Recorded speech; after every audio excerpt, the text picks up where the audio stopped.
Thanks very much for staying with us. Time now for Eye on Africa with me, Georgia Calvin-Smith. Tonight, as Sudan's army makes gains around the capital, the country's military chief says that he has plans to form a wartime government in areas controlled by RSF paramilitaries, where the prospect splits the country's largest civilian coalition. Also, a lobby group for South Africa's Afrikaner minorities hit with a treason complaint by the country's MK party over its alleged role in getting US aid pulled over alleged mistreatment of white people. And African ambitions lead the charge in creating a roadmap for AI for the continent as top voices from around the world meet in Paris for an action summit about the dizzying trajectory of the technology. I am joined by one of Africa's top tech voices to break down what is needed for a safe embracing of the promise of the tech. But first, Sudan's armies called for diplomatic backing for its plans to form a new transitional government as the military pushes back against the paramilitary rapid support forces. The two sides have been locked in a brutal conflict since April 2023. Fighting's devastated cities, displaced millions, and created the world's greatest humanitarian catastrophe. With the army making key territorial gains, its chief is already laying out his vision for Sudan's political future. Our Olivia Bizo brings us more. In recent weeks, the army has recaptured key parts of the capital, Khartoum, from the paramilitary rapid support forces. Over the weekend, Army Chief Abdel Fattah al-Burhan gave a speech in which he announced the formation of a new technocratic wartime government. Omar al-Bashir's party and the pro-democracy civil Tagadom coalition will not be part of this government. Instead, it will be led by independent experts who will oversee the country's transition and support military efforts to recapture the entire country. He also announced that he will not be negotiating with the RSF until they withdraw from key territories, and made the announcement that a new constitution will be formed after this new government takes shape. Now, on Sunday, Sudan's foreign ministry urged the UN, the African Union and the Arab League to support this roadmap. The army has not only been making significant gains in the capital, Khartoum, in recent weeks, but also in the nearby Jazeera state, while the RSF still controls most of the western part of the country, where intense fighting continues, especially in the Darfur region. Our regional correspondent Olivia Bizo there for us. Now, in DR Congo, the trial began on Monday of 84 soldiers accused of murder, rape and other crimes against civilians, allegedly committed amidst the chaotic takeover of M23 rebels in the country's east. The defendants are accused of having broken into homes in villages in Kabare and Kalehe over the weekend. Meanwhile, the Rwanda-backed insurgents continue their advance after having taken Goma, the capital of North Kivu, in late January. Thousands have been killed since and many more driven from their homes. But despite the uncertainty, pupils were returning to school in Bukavu, South Kivu's capital, on Monday, despite fighting happening barely 60 kilometers away. However, as the week started, the front line did appear to be calm. And South Africa's MK party has filed a treason complaint against AfriForum, a group championing the country's white Afrikaner minority. MK, which is now backed by former President Jacob Zuma, accuses AfriForum of spreading misinformation that led to US President Donald Trump's decision to cut financial assistance to South Africa. Laura Berstecker tells us more. Wearing their party's trademark military outfits and singing anti-apartheid songs, members of South Africa's MK opposition party headed to a Cape Town police station to file a treason complaint against AfriForum. They're accusing the pro-Afrikaner group of influencing Donald Trump's recent decision to cut U.S. funding to South Africa. Treason has been committed, we contend, by them because they are plotting against our government. First of all, they lied and said their farms have been confiscated and there have been killings and their land was confiscated, which is not true. Donald Trump on Friday signed an executive order cutting aid to South Africa, citing a disagreement with the country's recently adopted Expropriation Act. The law seeks to address racial land ownership disparities rooted in the apartheid and allows the government to seize and redistribute privately owned land. AfriForum, a group which represents the interests of Afrikaners, aggressively lobbied against the law in the U.S., portraying it as an attempt to persecute South Africa's white minority. But while the group welcomed Trump's decision to cut aid to South Africa, it declined an offer by the U.S. president to resettle in the United States as refugees. We have to state categorically, we don't want to move elsewhere. South Africa's ruling ANC party also accused AfriForum of spreading misinformation on the Expropriation Act and said Trump's executive order failed to recognize the country's profound and painful history of colonialism and segregation. Well, AI is changing the world, and the pace at which it's affecting our individual and collective approach to every aspect of our lives has been breathtaking, which is both exciting and scary. A huge conference on the impact of artificial intelligence's lightning-fast trajectory is happening right here in Paris. Many are emphasizing the need for global collaboration to make sure that developments don't outpace ethical considerations. In Africa, rapid tech growth is already struggling to both embrace innovation and tackle the fallout from obsolete regulatory frameworks. Our team in the country sent us this report. At this AI summit, business leaders gather to stay ahead of industry trends. Among them is Aldrin, who aims to tap into Kenya's AI market, projected to exceed €1 billion by 2030. This is really great to see people in the AI space in Kenya coming together to share ideas, share network together. We have a very untapped potential of people. We have so many people who are very talented.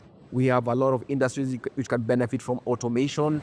But as AI grows, so do the concerns. J'ai observé les chiffres aujourd'hui. President William Ruto doesn't speak French, but this video circulated widely online. With just a few simple instructions, AI can generate convincing falsehoods in seconds. AI summits in Nairobi are on the rise. This event is focused on Kenya's role in shaping AI governance. If you're not part of that governance, then how do we manage misinformation and disinformation? Especially when the platforms are not in the continent, they're somewhere else. How do we ensure security of the models if those models decide to be biased today? The negative impact isn't just disinformation. It's affecting Kenyans' daily lives, and the risks could grow. AI systems are able to tell how much I can borrow, how much I can access. And so if that system is flawed, it means a person's economic prospects are affected by that.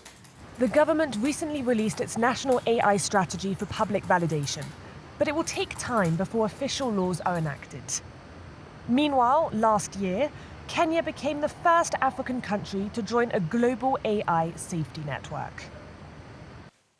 Now, a special Africa AI village is running alongside the Paris AI Action Summit to make sure that the continent-specific take is platformed. It's been set up by a collective of top players in Africa's digital sector. Dr. Shiko Gitau is the founder of Digital Innovation Lab. Kala, she's also the CEO, and Kala is one of the Africa AI Village organizers. Doctor, thanks so much for dashing over here to make time to speak to me. First of all, so what's the relationship of the AI Village, the Africa AI Village, with the wider summit? Why are the two running concurrently, or is it related to the wider conference? So, this is the Paris AI Action Summit is the third of a series of action summits that have happened in the last 3 years. So what we saw in Britain, and then what we saw in Seoul last year, showed that Africa was not anywhere to be seen. African people were tokenized and were thrown in and out of different sessions without their voice actually being considered in some of the outcomes that were seen in both action summits. So this year, a bunch of Africans really came together and said, we need to be able to platform Africa. If not in the main event, in an event that is going to show that Africa actually exists. We are a population of 1.5 billion, and we cannot go unrecognized. And so the AI village was because of that. The good thing is in the last 2 weeks, we've seen a warming up of the organizers of the AI Action Summit. The Paris city gave us the location that we are hosting the village at. So that was why we actually have it.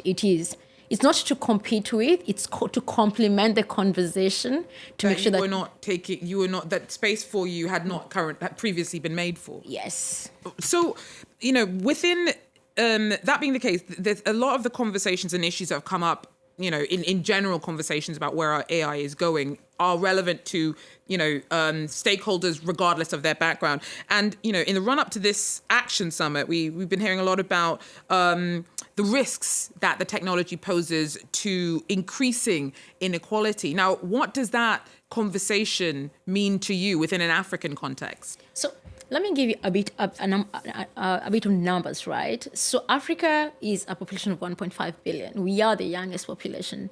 More than 75% of our population is under the age of 35. But when you search any AI model or any AI data set, less than 2% of talent and data set from Africa contribute to this. What does that actually mean for the continent? It means that we are being deleted. And the more AI become prevalent, especially Gen AI become prevalent, it means that we are going to be put in this homogeneous entity that is called humanity that we are not part of. Our language is not represented. Our skin color is not represented. Our gender is not represented. Our culture especially and our context of life is not represented in any of these models and any of these conversations that are being had. So inclusivity, the digital divide, and then there's a further AI divide, because then we are forced to live a very white English primarily lifestyle that we are not. When you're talking about inclusivity, one of the things I noticed in the agenda for the Africa AI Village was that you specifically carved out time for looking at the need for women to lead the charge when it comes to AI. Why is that such a concern? So, first of all, I'm very proud of Africa. We have more than 15 ministers of ICT who are women, and they're leading the charge. I'm so excited. I think 4 of them are here in Paris already. And what we've seen is that when you remove a woman from decision-making and leadership, no matter how many women we have in other cadres of the organization or research or whatever, women will be left out. We need women in the leadership spaces that they can make a decision and make a call and invest in women. And I'll give an example. So at work, we have built what we call the agent, which is like in Africa, when you give birth or you're getting ready to get married, you're attached to an older woman who works with you. So we said, okay, how do we bring this into like the digital world? This idea of having somebody who is working you throughout your premarital, marital, motherhood, pregnancy, all this journey. It's called the auntie-app.